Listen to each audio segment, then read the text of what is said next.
The year was 1872, and the dusty trails of Texas baked beneath a merciless sun. A wagon train rattled toward a growing frontier town, carrying hopeful settlers and one young woman whose life was about to change forever. Her name was Eliza Parker, a mail-order bride from Boston. She had left behind polished streets and lace-trimmed dresses, trading comfort for the uncertain promise of marriage to a rancher she had never met. But dreams don't always match reality, and the trail had a way of stripping illusions bare. Eliza clutched the small satchel that held her only possessions, 2 dresses, a Bible, and a locket with her mother's faded portrait. Her heart pounded with each mile, torn between fear and fragile hope. The man she was to marry, Jacob Turner, had written kindly, promising a cabin, livestock, and security. Yet as the wagon creaked forward, she wondered if words on paper could truly anchor her life. Her fellow travelers gave her polite smiles, but she remained an outsider, alone with her thoughts and the haunting uncertainty of the unknown. By the time the wagon reached Jacob's homestead, the sun was dipping low, painting the prairie in shades of amber. Eliza's breath caught as she stepped down. Instead of welcoming arms, she found herself staring into hard, cold eyes. Jacob Turner was nothing like his letters, gaunt, bitter, and smelling of whiskey. His land was barren, his home little more than a shack. Still, she tried to smile, offering her hand. But Jacob sneered, muttering that he had no use for another mouth. In that moment, Eliza's dreams collapsed into dust. The days that followed were cruel. Jacob had written for her in a desperate gamble to gain help on his failing ranch, but regret curdled into anger. He barked orders, demanded chores, and mocked her city ways. Eliza did her best, but her hands blistered, and her spirit sagged under his contempt. Nights were colder still, filled with silence and fear. She began to realize she was less a wife and more a servant, one bound by promises broken before they began, and Jacob's eyes grew darker with each passing day. One evening, after a storm, Jacob's temper finally snapped. He shouted that she was useless, that she was a burden he never wanted. His fists clenched, and Eliza's heart froze. Instead of striking her, he dragged her outside into the black prairie night. "You'll die out here quicker than I will in there," he spat, shoving her into the mud. The cabin door slammed shut behind her. Alone, shivering, with wolves howling in the distance, Eliza realized she had truly been left to die. Through the long night, Eliza huddled against the cold, whispering prayers. Dawn broke, pale and silent, the prairie stretching endless around her. Her lips were cracked, her stomach empty, her strength waning. She tried to walk but stumbled, collapsing near a mesquite tree. The horizon shimmered with heat, mocking her weakness. Her thoughts drifted to Boston, to her mother's gentle voice, to everything she had lost. Tears streaked her cheeks as despair wrapped tight around her heart. It seemed no one would ever find her, or care if they did. But fate has a strange way of weaving lives together. As the afternoon sun blazed overhead, the distant thunder of hooves reached her ears. Eliza's head lifted weakly. A lone rider approached, his figure tall and strong upon a painted horse. He wore buckskin and feathers, his long hair tied with leather. A Comanche. Fear prickled her spine.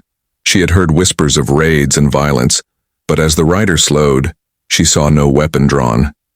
Instead, his dark eyes studied her with quiet intensity, filled not with malice, but concern. The Comanche dismounted, his movements fluid and calm. He knelt beside her, speaking words she could not fully understand. His hand, warm and steady, brushed the dirt from her cheek. "White woman. Why alone?" he asked, his English broken but clear enough. Eliza's lips trembled as she tried to speak, telling him of Jacob, of abandonment, of despair. The man's jaw tightened. He studied her for a long moment, then pointed toward his horse. "You come," he said firmly, and when she hesitated, he added, "Coming home with me." Too weak to resist, too desperate to refuse, Eliza let him lift her into the saddle. His strength was a comfort, his presence strangely steadying. They rode across miles of open prairie, the wind rushing past, carrying away her fear little by little. She leaned against him, listening to the steady rhythm of his breathing. For the first time since leaving Boston, she felt safe. The Comanche did not speak much, but his silence was not cruel. It was the silence of someone who knew survival and respect. By nightfall, they reached a small valley where a cluster of lodges stood, smoke curling into the sky. Children ran to greet the rider, calling him Tahan. Elders watched with guarded eyes as they noticed the pale-skinned woman he had brought. Eliza's heart raced, but Tahan held her steady. "She stay," he told them. "She mine now." There were murmurs, some of disapproval, others of curiosity. Yet no one challenged him. For reasons Eliza could not yet grasp, Tahan had claimed her, not as a captive, but as something else. The Comanche women tended to her, washing her wounds, feeding her broth. Their language was strange, their ways foreign, yet their kindness pierced her loneliness. Tahan remained nearby, watching silently, as though ensuring she would not be harmed. In days, strength returned to her limbs. She began to learn small words: water, food, fire, and the rhythm of their lives. It was unlike Boston, unlike Jacob's cruel ranch. Here there was hardship, but there was also community, laughter around fires, children's songs, and a sense of belonging she had never known. One evening, as the stars burned bright over the plains, Tahan sat beside her. He spoke slowly, telling her fragments of his past. He had lost family in wars with settlers, had wandered alone for years. Loneliness had carved deep scars into his soul. Yet when he saw her, broken and abandoned, something stirred within him, a recognition, a kinship of pain. "You strong," he said softly. "But alone. I alone too. No more." Eliza's heart swelled at his words. For the first time, someone truly saw her. Seasons passed, and Eliza grew into her new life. She learned to ride bareback, to gather roots and berries, to sew garments from hides. Tahan taught her the language of the prairie, the flight of birds, the signs of storms, the call of coyotes. In turn, she shared songs from Boston, lullabies her mother once sang. Slowly, what began as survival blossomed into trust, and trust into love.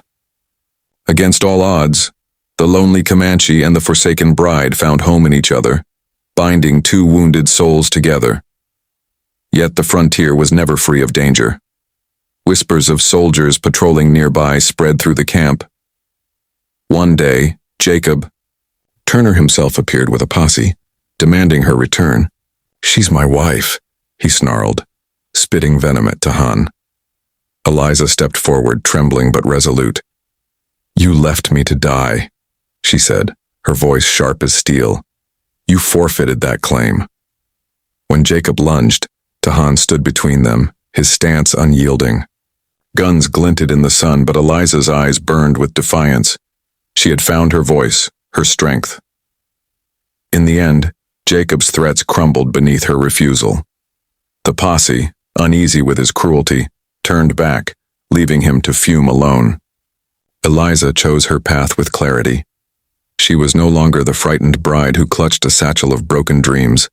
She was a woman reborn in the wild heart of the West, bound not by paper promises, but by choice. Hand in hand with Tahan, she faced the horizon. The lonely Comanche had said, "Coming home with me," and together they built a home that truly lasted.